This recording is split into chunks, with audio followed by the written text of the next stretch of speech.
everyone here. It is a privilege to witness and culmination of countless hours of dedication, passion, and artistic vision from each and every one of the talented artists represented here. First and foremost, I want to extend my artful gratitude to all the artists who graced these walls. I welcome our chief guest, Kalaivala Mani, Dr. R. Rajendran, founder of Design Academy, and Dr. Sudha Rajendran, co-director of Design Academy. She was graduated from the Alagappa University Karikudi in the year 2009. She further did a teacher training. After their marriage, she took training from her husband, Mr. R. Rajendran, and has been training art since 2010. She undertook art seriously by completing a Bachelor of Fine Arts course, exhibiting her painting in number of exhibitions across the country. Now I request our chief guest to take a glance of her painting.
Good evening.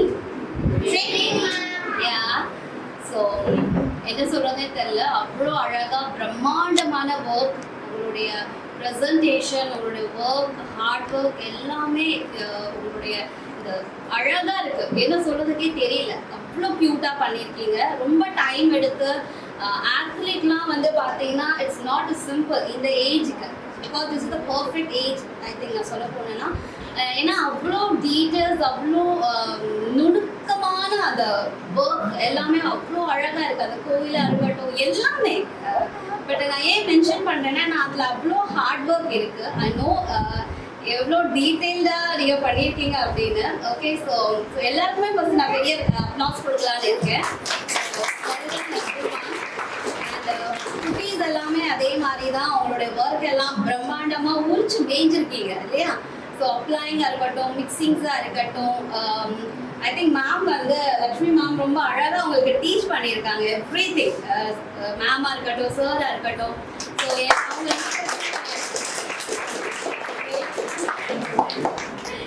Okay, well done. And உங்களுடைய சப்போர்ட்டும் I think இருக்கும்.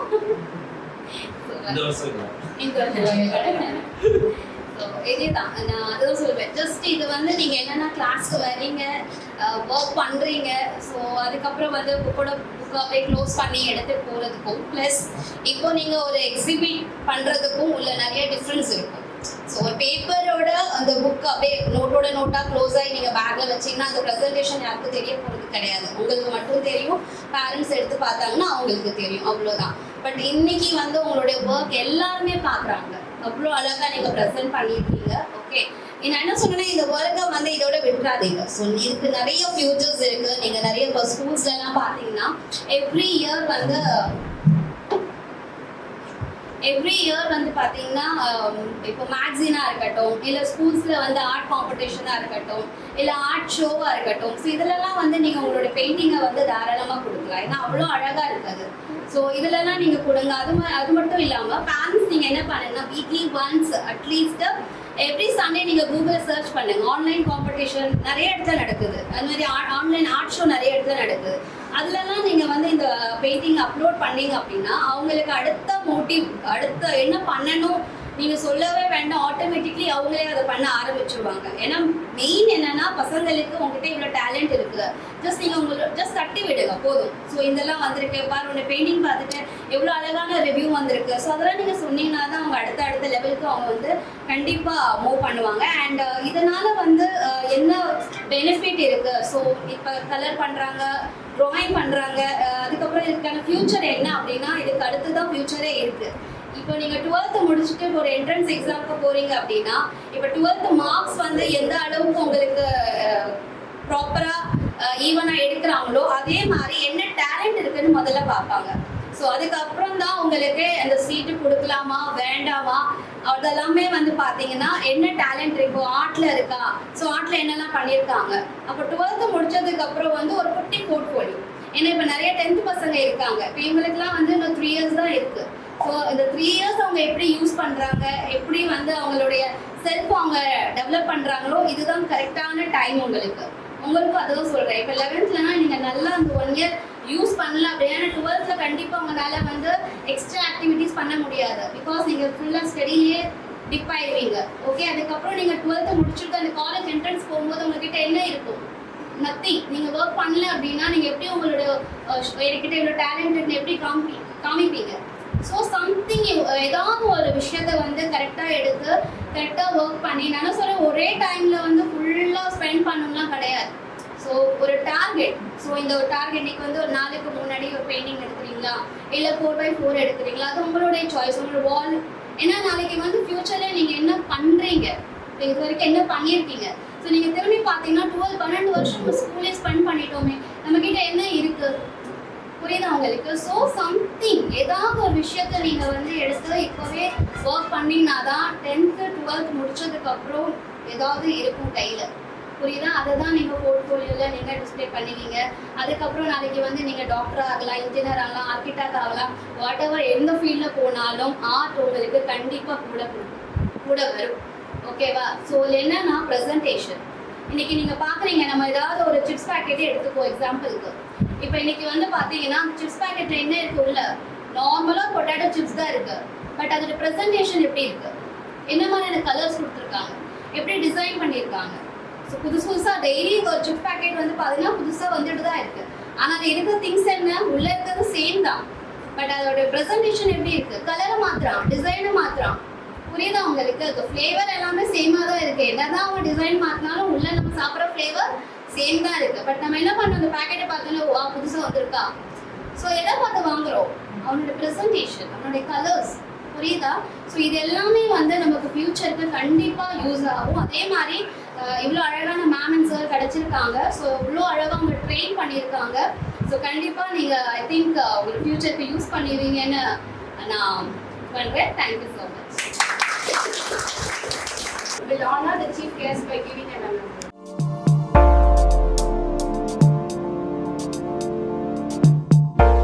எல்லாமே parents பண்ணியிருக்கீங்க.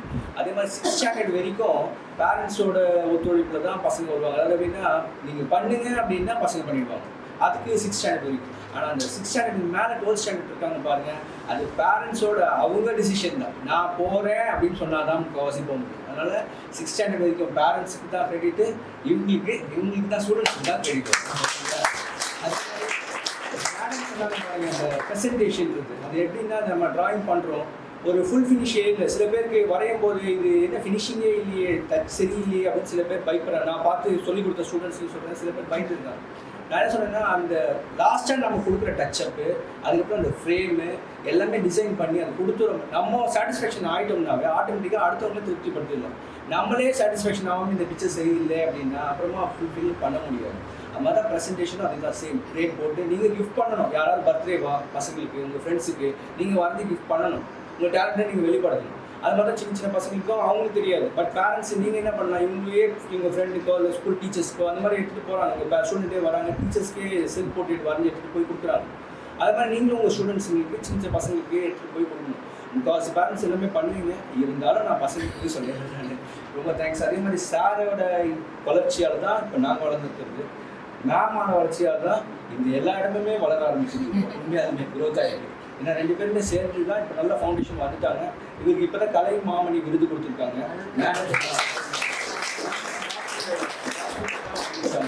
அவங்களுக்கு வந்து அவங்களும் வாங்கிட்டாங்க. அதனால் இவங்க 2 பேருமே இப்போ ஃபவுண்டர். அதாவது இவங்களோட பெயிண்டிங்லாம் ஒன்றுமே பயங்கர எக்ஸ்ட்ரா. அவங்கள பார்க்கல நம்ம கண்டிப்பாக அந்த ஷோ ஒரு நாள் வரும், இன்விடேஷன் எல்லாருக்கும் அனுப்புகிறோம். ஒரு தடவை போய் பார்த்துட்டு எனக்கு சொன்னீங்கன்னா ஓகே. தேங்க்யூ. கண்டிப்பாக குழந்தை வந்து இங்கே பண்ணுறாங்க அப்படின்னா அந்த குழந்தை பண்ணுறது மட்டும் கிடையாது. அது இவங்க சொன்னாங்க இல்லையா, சின்ன குழந்தைங்க பெரிய குழந்தைங்கன்றது இருக்குது இல்லையா, ஸ்டூடெண்ட்ஸ் இருக்காங்க. ஸோ அப்படி இருக்கும்போது பேரண்ட்ஸுக்கு கூப்பிட்டு வந்தால் மட்டும்தான் அந்த குழந்தைங்களால இங்கே வந்துட்டு இவ்வளோ ப்ரெசென்ட் பண்ண முடியும். ஸோ இப்போ இங்கே இருக்கிற பிக்சர்ஸ்லாம் பார்த்து எத்தனையோ பேர் அப்ரிஷியேட் பண்ணாங்க. அப்போ நிறைய பேர் குழந்தைங்க வந்து இங்கே இல்லவே இல்லை, இந்த ஸ்டூடெண்ட்ஸ் இங்கே இல்லவே இல்லை. அப்படி இருக்கும்போது அவங்க அதெல்லாம் மிஸ் பண்ணினாங்க தான். ஸோ அதனால் எப்போவுமே இந்த மாதிரி ஒரு எக்ஸிபிஷன் அப்படின்னு சொன்னீங்கன்னா எல்லாருமே அவங்களோட குழந்தைங்களாம் அந்த ரெஸ்பெக்டிவ் டைம் போது கண்டிப்பாக அனுப்பிச்சுவீங்க. அப்போ தான் அது வந்து அந்த குழந்தை அந்த கிரெடிட்டை வாங்கும் போது தான் அவங்களால அதை அடுத்த லெவலுக்கு கண்டிப்பாக கொண்டு போக முடியும். அதே மாதிரி இந்த குழந்தைங்கள இந்த நான் சொன்ன நேரத்துக்குலாம் கூப்பிட்டு வந்த பேரண்ட்ஸ்க்கு ரொம்ப தேங்க்ஸ். நல்லா அவங்க மேலே இம்ப்ரூவ் பண்ணுறதுக்கு அவங்கள செல்ஃப் மோட்டிவேட் பண்ணுங்க. டிஸ்கரேஜ் மட்டும் என்றைக்குமே எதுலையுமே பண்ணிடாதீங்க அவங்கள. நாட் ஓன்லி த ட்ராயிங் மட்டும் சொல்லலை, ஸ்டடீஸில் கூட சொல்கிறேன். ஏன்னா எல்லா குழந்தையும் யூனிக். ஒருத்தவங்களுக்கு ஒரு டேலண்ட்டு, ஒரு இன்ட்ரெஸ்ட் இருக்கும். ஸோ மேபி இன்ட்ரெஸ்ட் இருக்கலாம், லேக்காக கூட இருக்கலாம். அவங்கள நல்லா பண்ணுறீங்கம்மா, அவங்க நல்லா பண்ணுங்கம்மா சொன்னால் கண்டிப்பாக அவங்கவுங்க என்ன பண்ணுவாங்க, அவங்களே இம்ப்ரூவ் பண்ணிப்பாங்க. ஸோ அதையும் நீ என்ன பண்ணியிருக்க அப்படின்ற மட்டும் குழந்தைங்கிட்ட யாருமே சொல்லிடாதீங்க. கண்டிப்பாக அவங்க எல்லாருமே ரொம்ப நல்லா பண்ணுறாங்க, இன்னும் நல்லா பண்ணுவாங்க. அடுத்த ஸ்டேஜ்க்கு அவங்களை கொண்டு போகிறதுக்கு அவங்களுக்கு நீங்கள் ரொம்ப ஹெல்ப் பண்ணுங்க. அதுதான்.